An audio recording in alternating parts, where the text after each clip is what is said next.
Welcome to the Sowing Hope podcast. This is a show all about implanting hope in our hearts. I'm Bill Snyder, joined by my friend Ann DeSantis. We're glad you're here for our uplifting conversation about faith and how it sustains our hearts through all the seasons of life. Thanks for walking with us. And good evening, everybody, and welcome to the Sowing Hope podcast. I am Bill Snyder. It's great to be with you and be here on this Tuesday evening with you. I'm always blessed to be joined by my co-host and good friend, Ann DeSantis. Here we are once again. Ann, how are you doing today? Doing great, Bill. It's great to be here. I'm excited for the show. Yeah, I always am too. It's definitely a joy in my life. With all the crazy things going on, it's always a joy to be able to talk to our listeners and to you. So I'm excited about tonight's show, and I know we have a great guest. So why don't you tell us a little bit about her? Yeah, absolutely. We have with us Liz Hagedorn. She is the Executive Director for the Archdiocesan Nutritional Development Services in the Philadelphia area, in the Archdiocese of Philadelphia. And I'm really excited to have her here. So welcome, Liz. Thank you so much for joining us.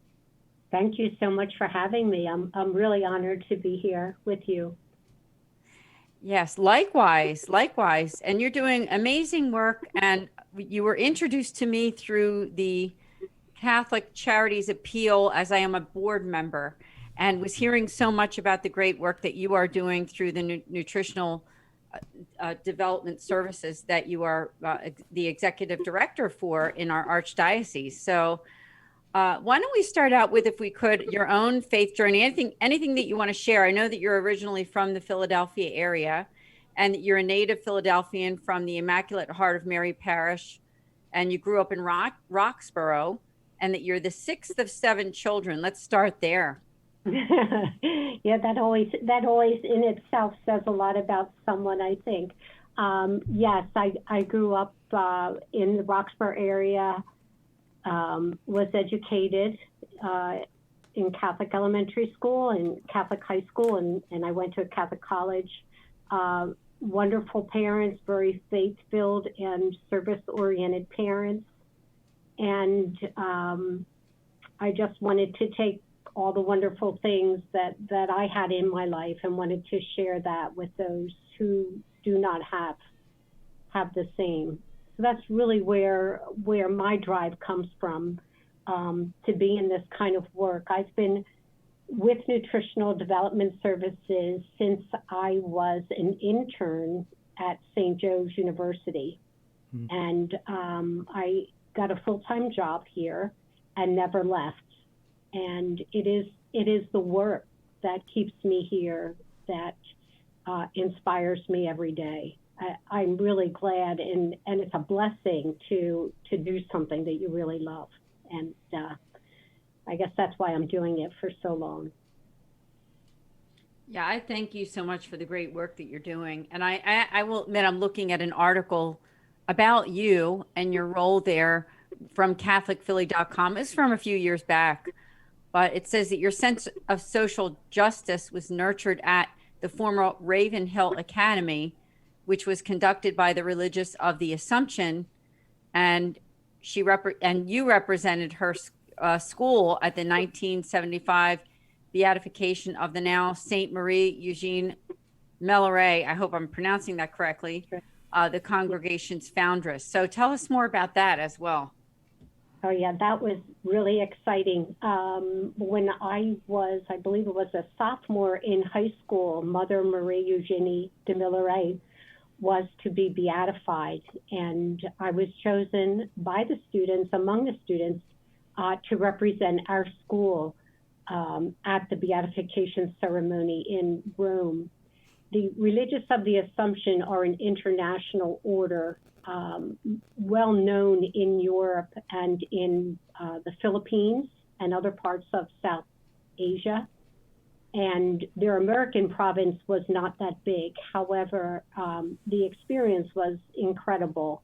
as there were many days of meeting other students, other Assumption students from around the world. And it's these sisters who came from all over the world that taught at Ravenhill, instilled in us the broader look at the global view of things, that growing up in the United States in the 60s and 70s, you think that you're the cat's meow. You know, the U.S. was everything. It was a world power. But these sisters influenced me to look beyond myself and our country to see the suffering and the needs across the world. And so that had a profound effect on me in what I wanted to do with my life. Yeah, absolutely. That's so interesting. And what was that like? What was the papal experience? I obviously have never been to a canonization or a beatification. What was that experience like? You know, actually seeing the Pope, you know, declare this person a saint. I mean, you know, that's got to be just powerful just to watch that. It is a moment that I will never forget.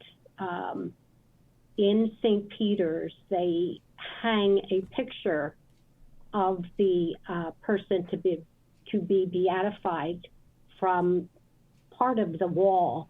And you can only imagine how huge it must be for everyone to see it. And when that was unfurled and when the Mass began and there were participants from all over the world inside, it took my breath away. It really was one of those moments that you just felt so much unity and solidarity and thought that you could do anything, you know, anything good in the world, you have the power to do it. You could really feel the spirit. And I was able, I believe it was back in 2005 when Marie Eugenie was declared a saint. And I was able to attend that with my daughter, with my oldest daughter. And that was held outside in the square, pouring rain. And despite all of that, the Holy Father sitting out there, he was covered, not in the elements. But again, it just is something that you really think you could only experience once in a lifetime. And I had the honor to experience that kind of spiritual renewal twice. So it really just amazing. You can only imagine as a 16-year-old girl what that was like to travel to Europe for the first time. Wow. Without her parents and in the care of some of the sisters, and we stayed at some of the convents throughout. So it was really it sounds like something from the movies, like The Trouble with Angels or something like that. But yeah. It was magnificent. Well, great job, I have to say. And I know that you're a very humble person and you're doing God's work, but I do want to say great job to you for the work that you've done and for your, wonderful faith journey that you're sharing with us. And I also want to invite people that if they can go on to CatholicPhilly.com and simply look up your name, Liz Hagedorn, that they can see and read this article that explains a little bit more about what we're talking about here on this podcast. Now, it says that in that article that after Ravenhill that you entered what was then called St. Joseph's College, right? It wasn't the university yet. And its food marketing program. Tell us about that experience. Sure. Well, the Academy of Food Marketing, which is that part of St. Joe's that has this curriculum, food marketing, I was attracted to it. The Jesuits and were very progressive in the area of social justice. And they have this very haunting mural in the library there of world hunger. And it was something that just always struck me. And so that influenced me to study food marketing, going into it thinking that I would be working on the topics of hunger and sustainability and how to get food to where people need it. And food marketing could be that, but it was a business course, a study, and it was more geared toward people who would be selling and merchandising food for the large companies like Procter and Gamble or Kraft or other big food suppliers. So I took the course of study. It was very interesting, but I knew that isn't what I wanted to do, because I still felt that I was being called to do more than just go into supermarkets and try and sell the general managers on what products they should have on their shelves. So when I was a senior at St. Joe's, there was a job posting for an internship here at Nutritional Development Services, and I applied for it and got the position. Not that there was much competition at that time, but it was something more like what I wanted to do with my life, and that was to see if we could make a difference when it comes to food. And so, armed with a little bit of education and naivety and all those good things, I came to NDS. And at that time, NDS, I came in 1979, and NDS was incorporated in 1973. So it really wasn't that old a program at that time. So I was here a little bit after, and it was starting to get rolling with taking on more programs and more projects. So I ensconced myself here at NDS. I've worn many hats while I have been here this tenure. And back in 2017, I was made the executive director. But have loved every minute of it.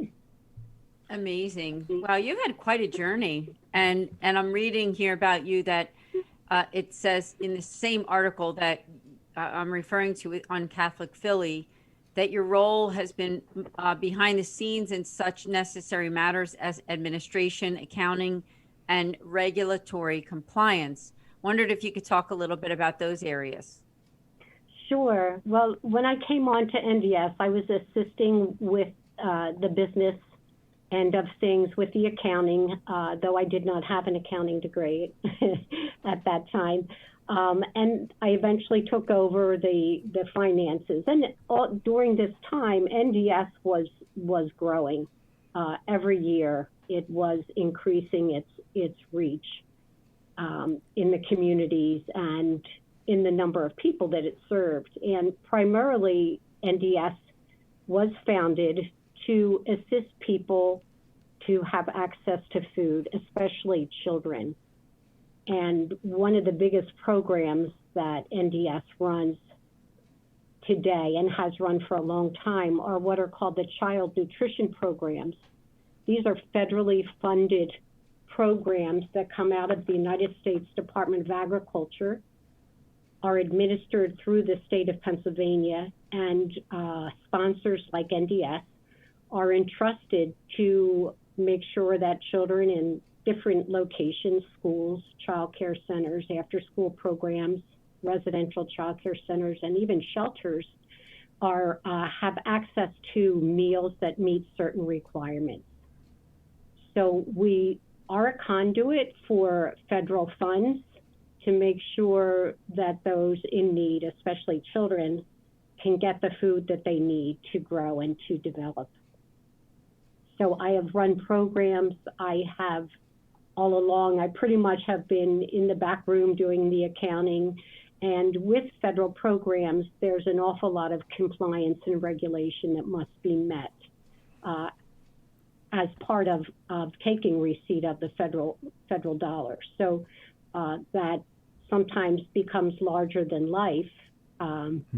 You're just trying to feed children, and you have to be concerned about other things that don't necessarily seem as important, but all in all, that is the service that we provide to many schools, to daycare centers, after-school programs, and the like.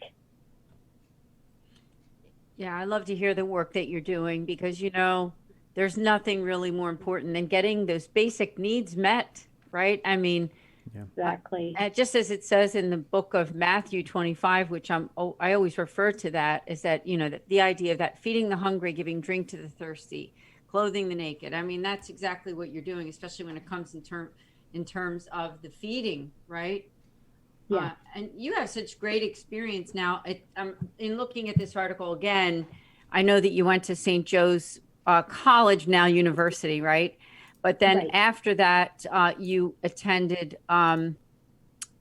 you have your MBA from Drexel, and you're a senior, and I don't know if you still are, because this article's a couple years old, but a senior fellow at the University of Pennsylvania's program for research on religion and urban civil society. Can you tell us a little bit about those experiences? Yes. For a period of time, well, first of all, I pursued my MBA, just knowing that it would be helpful in the work that I saw ahead. And then when Nutritional Development Services was housed out at 38th and Chestnut for about 20 years, we worked closely with a number of the people at the University of Pennsylvania and also the Penn Newman Center, which was right next door.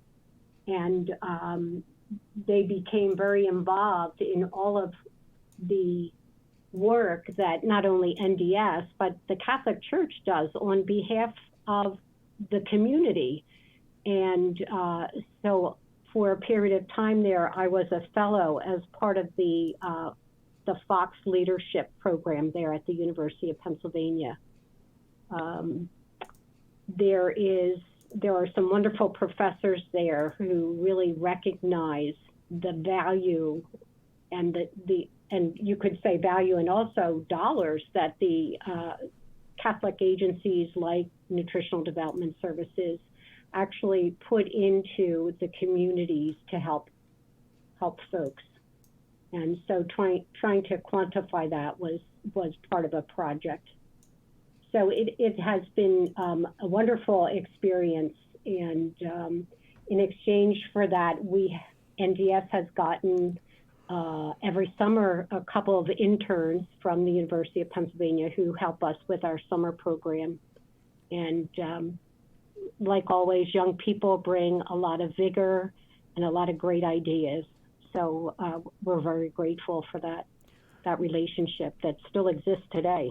Yeah, that's awesome, and it's a great way to get young people involved in the church. I always think about service opportunities, especially in my youth and young adulthood, that really formed me as a Catholic and as a person. And so, getting college students to help you with this summer programming, and really help you. It also not only builds your organization, but it also helps those college students have a sense of service, have a sense of helping others that also, much like yourself, sticks with you for the remainder of your life. So that's beautiful. Maybe you want to touch a little bit about the summer program, knowing that it is summer now. Maybe you want to just tell us a little bit about that summer program and what it does. Sure, I'd love to.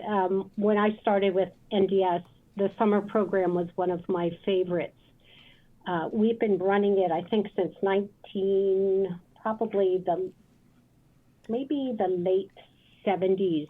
We started the summer program. So the whole idea, and again, this is a federally funded program, but the whole idea is that when children are out of school, they miss out on the meals and the nutrition that they would be receiving if they were in school. So the summer program was enacted by Congress to make up that difference for many children across the nation who really didn't have access to good food when school was out.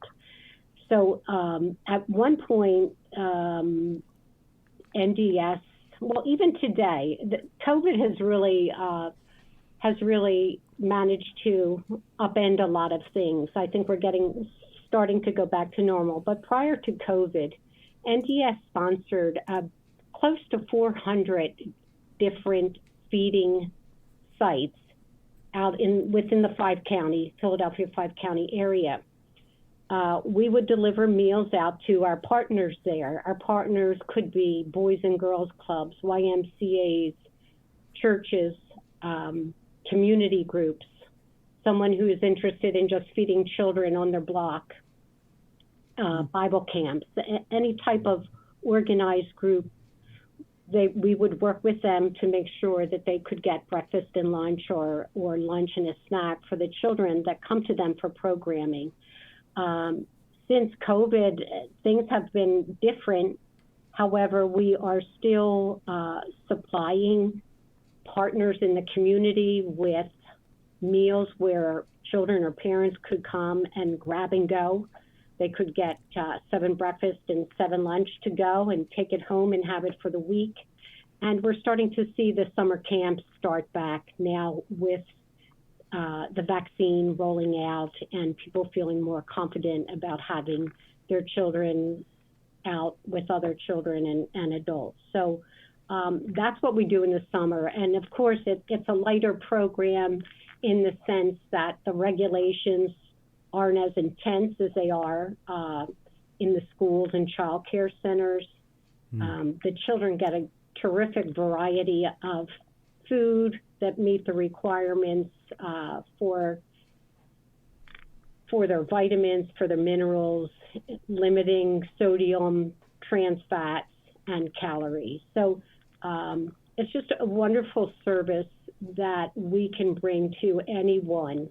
So anyone can come to any children can come to any one of these sites and receive a breakfast and lunch or something to eat. And that's the beauty of these programs. And I have to remind everyone that these programs are funded with our tax dollars. And knowing the regulations that surround them, we really try to do the best job that we can utilizing the funds that we receive and making sure that the meals, the food that's put out there for the children is something that they will eat and be nourished by. Yeah, that's so important too. And talking about nutrition, especially, and I think that's was the focus of a lot of news stories on the evening news. I know it was here in Milwaukee for me. Quite often in Milwaukee, they would say, especially over the course of the pandemic, make sure you're eating healthy, make sure you're not gaining weight, make sure you're not doing these things. And so it's so important that there are organizations out there like yours. And again, having those federal dollars supporting that effort to put healthy meals in kids' hands is so important. And I think the work you're doing is such important work, but it's also, I think, the educational piece and enabling kids to eat healthy and show them that the food probably still tastes pretty good is important. Yeah. It's funny. I mean, the children's preferences are funny. There was a period of time where no matter what the food was, they just wanted to put ranch dressing on it. There are some things you have to temper with trying to get them to eat, or at least to taste. I think they're saying that it's about 9 times for a child to taste something before they really can make a decision on whether they really like it or not, despite what they do when they first eat something they don't like, which is spit it out. But you have to keep introducing foods to children as well as in fun ways, educate them as to what foods do for them and why they are good for them and how it will help them perform. I mean, I see good nutrition and access to good food as an investment in the future. Yeah. Our children, so many of our children in Philadelphia, for example, probably almost 25% of them are children in Philadelphia are food insecure, which means that they cannot count on a consistent amount of food to eat each day. That some days they may have it, some days they may not have it. And that wreaks havoc with the development of children. It wreaks havoc with their emotional state. It also wreaks havoc with their emotions. And so it's so important that our children can start the day off with something in their stomach that satisfies them, so they can concentrate on what it is that they're doing, being in school. During the summer, they're out playing or learning some new skills or things of that nature. So I just feel that it's so important for us to make sure that these children can start off with the right building blocks. Because as they get older and they make their own choices, we're hoping that a good amount of the choices are good choices for them and not, empty calories and very high sugar foods and things of that nature that may fill them up for the time being, but really do not contribute to their overall wellness. So, and that takes me to another point is that, and especially during the pandemic, experts are saying that they're starting to see the creep up in obesity in children. That was a big item a couple years ago, and the school lunch program and the other feeding programs were adjusted to try and do something about the high rates of obesity in our young people. And because of the pandemic and probably lack of activity and the sedentary way that the children were learning at home, they're seeing that rate is going up. So there's always work to do in trying to be harbingers of good food, good nutrition, and wellness among our young people. Well, I must say you're doing amazing work, and you're putting your heart into it to really care about these people and these children. And that's the important thing, is that when we really humanize the work that we all do, whatever we do, and you certainly are, because you're looking at the fact that the food that these children are eating and their nutrition has a great impact on not only their lives, but on the whole, right? Because exactly. When you're not being taken care of in that way, obviously the first thing that suffers is your health. And then the next thing obviously also is your emotional health too. I mean, your mental, psychological, spiritual, I mean, everything suffers when that's not being taken care of. So I just think that you're doing wonderful work. And I'm reading from that article again, that it says that our goal is to carry out our mission effectively and efficiently. We must use the resources we're given to answer people's needs. Using what we have for the greater good is what it's all about. And I love that, because it's effectively and efficiently, because also, now I must say, as a board member for Catholic Charities Appeal, which I am, that's what the people who are giving towards these, toward your organization and being helped that way, is to know that money is being used to really help people. I wondered if you could speak on that too, because I know that some people may be listening who are also donors and people who from the Catholic Charities Appeal, and maybe people from our archdiocese, to tell us like how that money, do you see how it's being effectively and efficiently used? I would love to, Ann. Thank you for opening up that topic. In addition to the federal child nutrition programs, NDS also operates what we call the Community Food Program. This program is funded by Catholic Charities, and in fact, there is a special appeal that is done for the Community Food Program that has been wildly successful and so helpful to this program.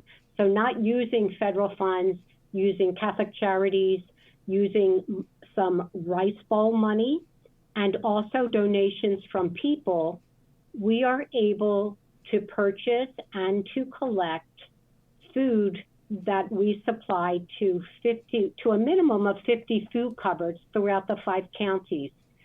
So in addition to facilitating food drives, for example, at schools and organizations where people will bring in food and then our driver will go pick it up, and then take it to a cupboard. We also are able to purchase food for those people that are in the communities that are serving others that come to them.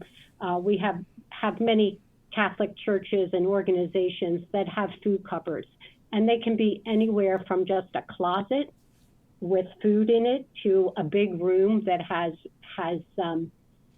shelves and shelves of different kinds of food there. But most of that is through the generosity of the people of the Archdiocese, and we do some grant writing to supplement that. And we try and also help others with technical assistance if they want to start a food cupboard, or if they want to start a community garden, or if they need refrigeration so they can serve something for the people in the community in which they operate. So it's a wonderful program that actually began out of the Cardinals Commission of Human Relations many, many decades ago. And that had its start really after the Eucharistic Congress in 1976, the theme being the hungers of people. I mean, we have a spiritual hunger, and we tended to concentrate on the hunger of the human body, and knowing that hunger has to be satisfied before we can help people in other ways. As you said earlier, Anne, that helping a child or helping a family with food has such a ripple effect, not only on their health, on how they feel that day, but really how they can contend with the rest of their days.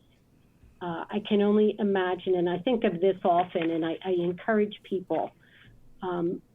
It's very hard for people to ask for food and to ask for help. And I really saw such great humility during this pandemic. NDS and a fair amount of its staff were able to do food distributions at different locations throughout the Archdiocese. We would give out the meal kits for children, as well as the boxes that the United States Department of Agriculture put together for people that were affected by the pandemic. And on many occasions, we had people lined up in their cars at the gate, on foot, waiting to get food.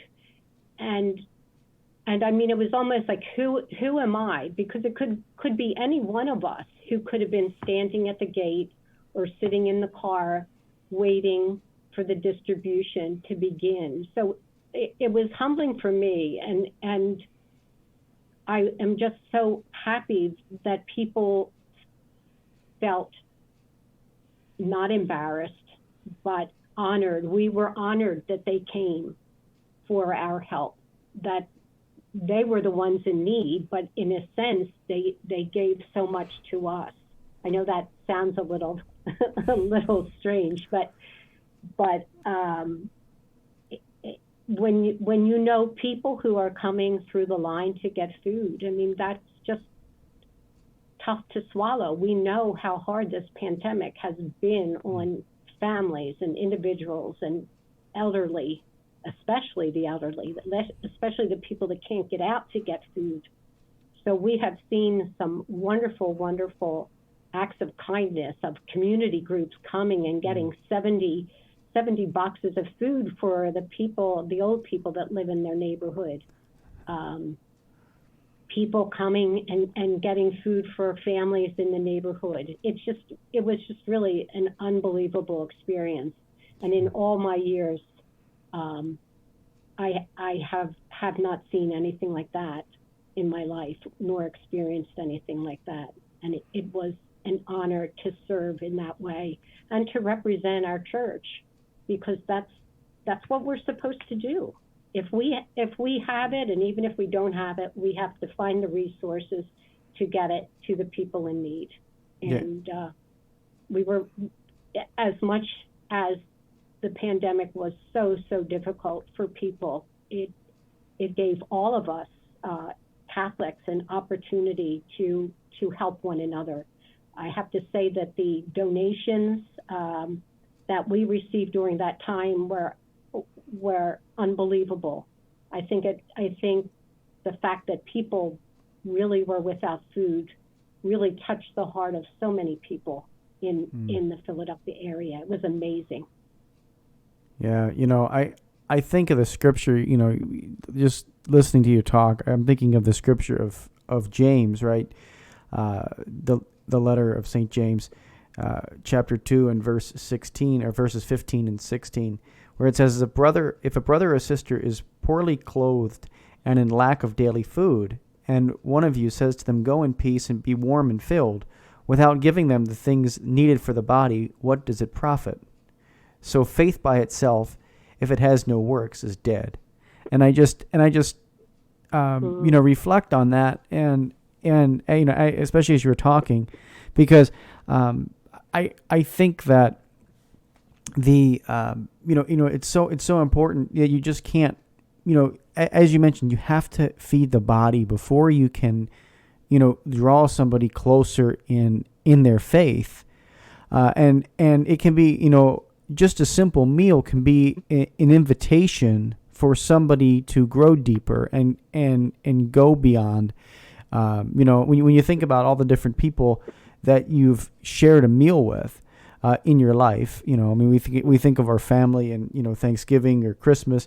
We think of maybe, some strangers, some homeless people, think about all the different people you've had, meals with, and the conversation that has flowed over those meals.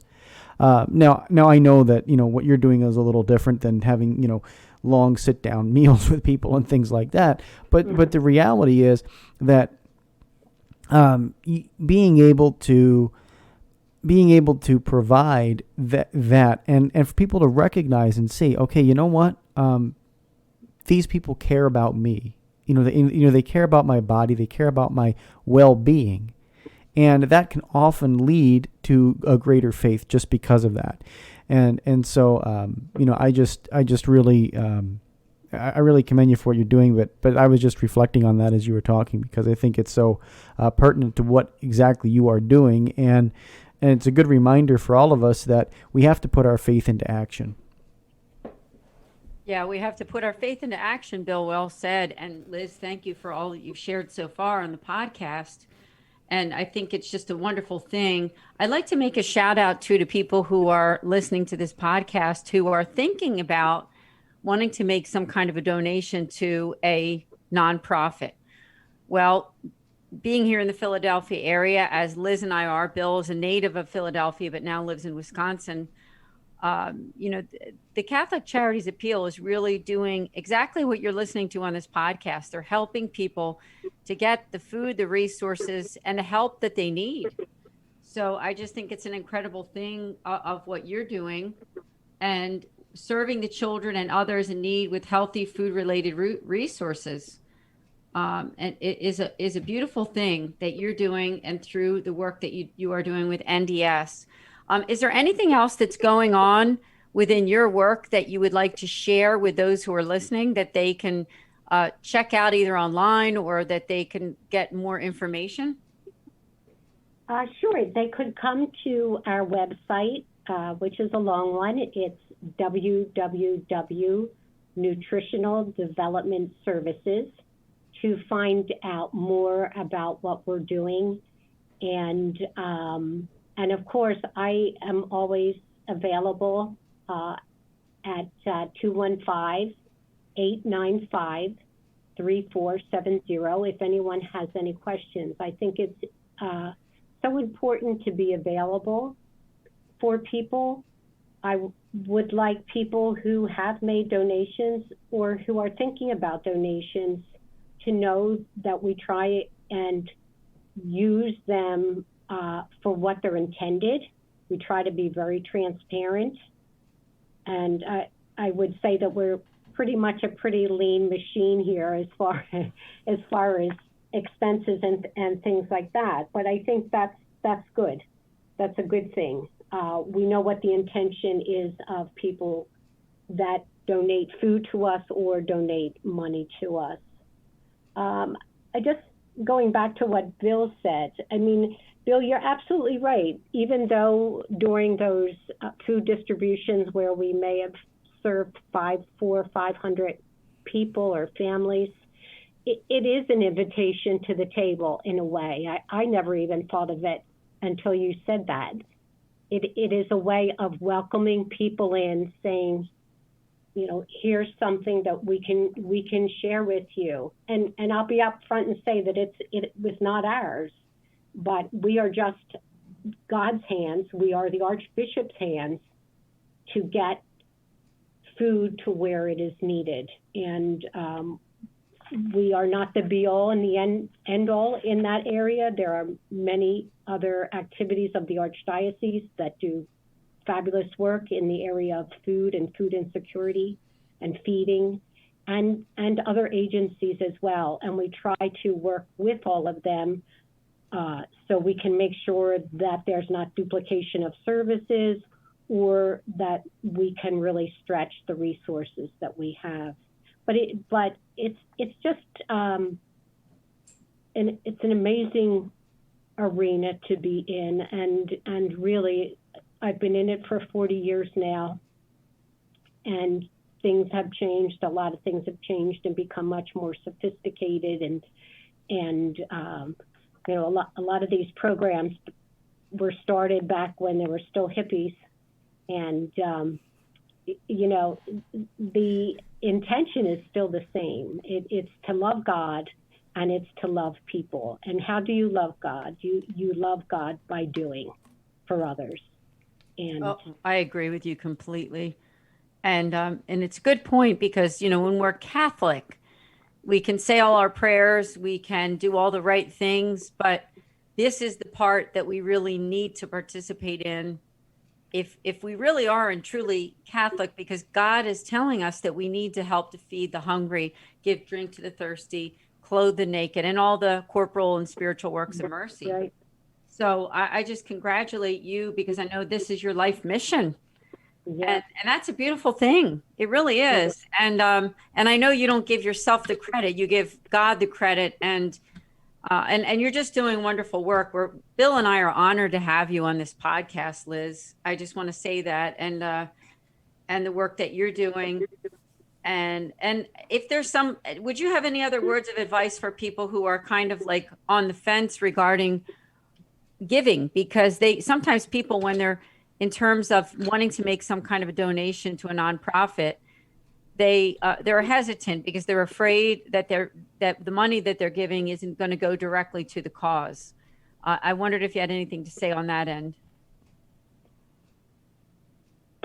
I would just, if someone was interested, I would just tell them to do their due diligence. Yes.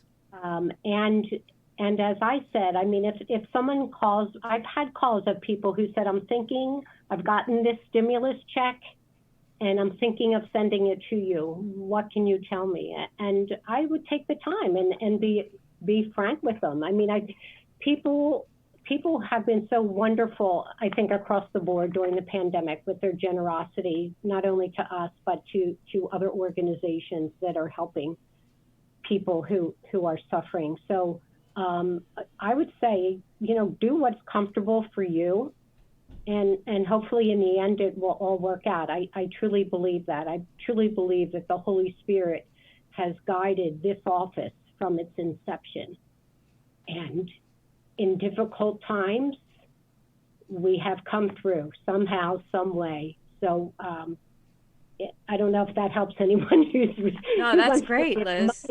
Perfect. But I feel that way personally, and I would say that most of my staff feel that way too. I have staff that have been here for many, many years because they really believe in the work that is being done. And one other thing, just to be businesslike about it, our office has to be audited every year by an independent accounting firm, and that information is public knowledge. You could go on and look at our 990 and see how our money is spent, and maybe that would also give some confidence if someone was thinking about donating. Yeah, great information. Great information. So, Liz, thank you so much. We're almost ready to wrap up in a little while. Is there anything else that you want to share before we end in terms of maybe some upcoming events or something that they should keep an eye on within our archdiocese? Yes, we're hoping to continue some of the food box distributions over the summer. So I would say stay tuned to our website to see where we're going to be. And we also try and get the information out to the nearest parishes so they can have it and disseminate it on their social media platforms. But we're hoping, we still know that people are suffering, and that we want to continue to be there for people in that way. And again, if anyone has any needs, food-related needs, please give our office a call, and we can see how we can help you. And if we can't, we will try and direct you to someone or some agency that can help you. That's what we're here for. Awesome.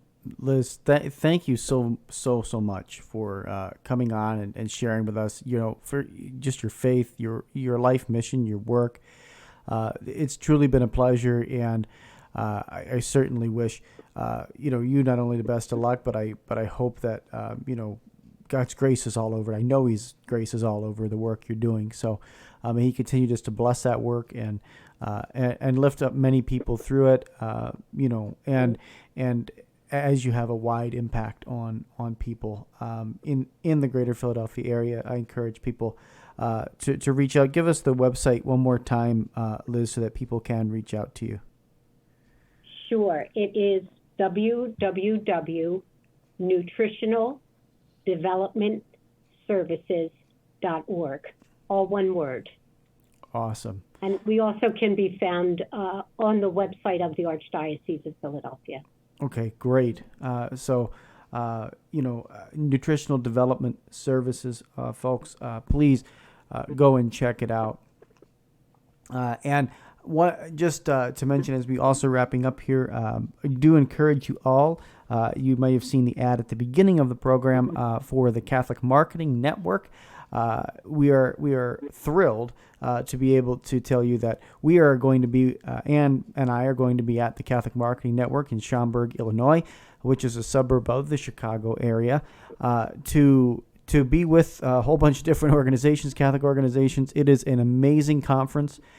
If you are looking for a conference to go learn more about your Catholic faith, here's some incredible speakers, but also connect with the marketplace, the Catholic marketplace. I encourage you to look at catholicmarketingnetwork.com or just simply search Catholic Marketing Network on Google, and you will get a plethora of information. And of course, you'll get a chance to come over and see Ann and I at the trade show and at the exhibitor booths. But it is an amazing conference, and I do encourage everybody to look at that. It's a great weekend.